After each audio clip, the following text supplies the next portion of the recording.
Oke, lanjut dua kabar yang cukup gacor. Kali ini yang pertama datang dari Marinir TNI Angkatan Laut, bos, yang ternyata kini masih mengincar kendaraan tempur amfibi dari Amerika, AAV, Amphibious Assault Vehicle, bos. Tak main-main, bahkan baru-baru ini mereka sudah membicarakan soal kelanjutan pengadaannya. Nah lo, lantas kendaraan tempur seperti apakah itu yang diincar Marinir dari Amerika? Berapa unit kemungkinan pengadaannya? Setelah ini kita ceki bosku. Kemudian kabar kedua datang dari PT Dirgantara Indonesia yang kini lagi-lagi berhasil menjual lagi 4 unit pesawatnya, bos. Dan mantapnya kali ini perdana kepada pihak swasta. Nah, lantas kepada siapakah itu? Pesawat apa? Dan sebagai apa konfigurasinya? Apakah pesawat angkut penumpang, pesawat kargo, atau malah pesawat intelijen nih, bos? Penasaran beritanya? Cus, mari kipas, mari kita kupas berita lengkapnya satu per satu, bosku.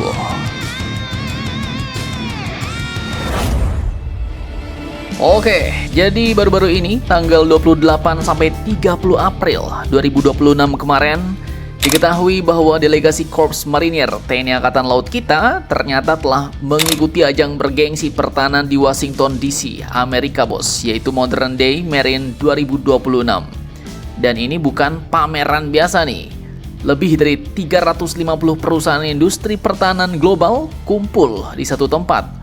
Mulai dari raksasa alutsista sampai pengembang teknologi masa depan laut, pesisir, sampai multi-domain operation alias perang modern lintas darat, laut, dan udara, bahkan sistem terintegrasi digital. Semuanya kumpul di situ, bos. Nah, dalam ajang Modern Day Marine 2026 itu, Aslok Pangkormar, Brigjen Evardian pun ternyata melaksanakan pertemuan strategis dengan Brigjen Tamara Campbell dari United States Marine Corps atau USMC selaku direktur pengadaan alutsistanya, bos. Pembahasannya pun gak main-main, yaitu rencana pengadaan kendaraan tempur AAV alias Amphibious Assault Vehicle, kendaraan tempur amfibinya Mamarika, bos. Dan memang ya, buat negara kita Indonesia, negara kepulauan dengan ribuan pulau ya, rampur seperti ini bukan sekedar penting, bos, tapi wajib punya nih. Jadi mereka pun membahas kelanjutan pengadaan AAV, kemudian timeline pengiriman sampai dengan teknis kerjasama. Dan hasilnya pihak USMC pun telah menyatakan dukungan penuh, bos, bahkan memastikan program berjalan sesuai rencana. Nah, namun pertanyaan sekarang, bos, sebenarnya AAV mana nih yang diambil? Jenis apa ya kan?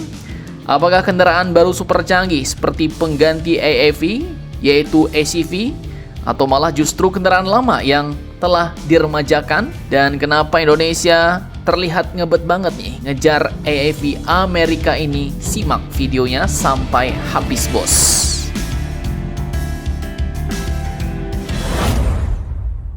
Oke, sekarang kita masuk ke bagian yang paling bikin penasaran nih, bos.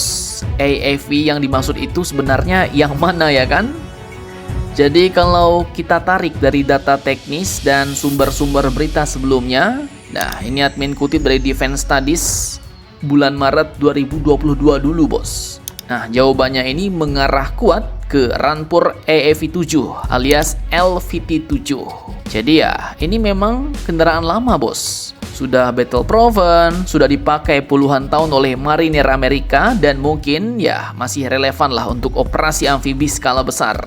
Tapi di sini plot twistnya, di mana USMC ternyata lagi ganti generasi, bos. Marinir Amerika sekarang sudah mulai beralih ke rampur amfibi barunya, yaitu ACV alias Amphibious Combat Vehicle, yang lebih modern, lebih cepat, dan lebih anak baru. Artinya AAV7 lama mulai dipensiunkan dan memang dijual ke negara-negara mitra. Sinyal kuat bahkan sudah ada sejak lama. Kita balik ke 17 Desember 2021 di Cilandak, Jakarta. Komandan Coast Marinir saat itu, Majen Mar Suhartono, secara terbuka bilang Indonesia bisa dapat 20 unit tahap awal bahkan sampai 100 unit. Dan ini difasilitasi lewat Office of Defense Cooperation atau ODC. Bahkan Amerika pun sudah menjual 76 unit AAV-nya ke Yunani, bos. Jadi ini bukan sekedar teori tapi skema nyata nih. Nah, lanjut pertanyaannya, jika ini benar dan dilanjutkan, apakah Indonesia cuma beli barang bekasnya doang? Nah, nggak sesimpel itu, bos. Dalam berita terbaru kali ini, Indonesia ternyata juga menekankan adanya transfer teknologi, pelatihan pengawak sampai peningkatan kemampuan teknis. Artinya ya, bukan cuma beli barang baik, tapi juga sepaket dengan ilmu dan pengalaman tempur Mama Rika. Min, kenapa nggak beli yang baru aja nih? Nah, admin pun kurang tahu ya kan, karena ini masih opini. Tapi mungkin karena marinir kita juga butuh cepat dan banyak nih. Kalau beli kendaraan baru semuanya mungkin mahal ya kan. Sedangkan AAV bekas ini ya jelas lebih cepat dan cukup realistis.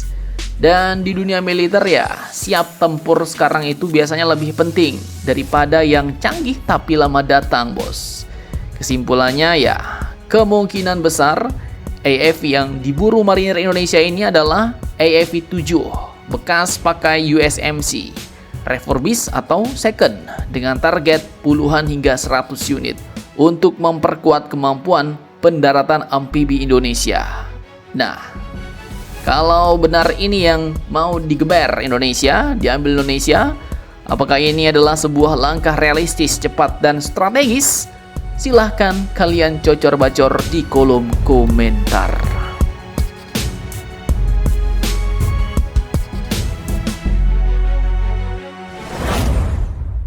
Oke, lanjut tanggal 5 Mei 2026, kemarin di Hanggar Aircraft Service Bandung, sebuah momen mantap terjadi, bos. PTDI secara perdana berhasil menjual pesawatnya N219-nya ke pihak swasta. Kontrak penjualan pun resmi diteken sebanyak 4 unit pesawat N219 kepada PT Mitra Aviasi Perkasa alias PT MAP, bos. Dan yang teken kontrak pun bukan orang sembarangan, ada Muhammad Arif Faisal dari PTDI dan Septo Aji Sudiro dari PT MAP. Dan ini bukan sekedar jual beli pesawat, bos. Ini penjualan perdana N219 ke pihak swasta. Mantap, mantap, jos. Artinya jelas bahwa kita kini nggak harus terus impor buat terbang di langit sendiri. Nah, pesawat N219 ini seperti yang kalian tahu ya, dia bukan pesawat jet yang mewah ala pesawat Sultan, tapi justru pesawat ini adalah kuda beban, bos, yang dirancang untuk medan brutal. Mampu beroperasi di runway pendek kurang dari 1 km, bahkan tanah belum diaspal pun bisa langsung digas, bos.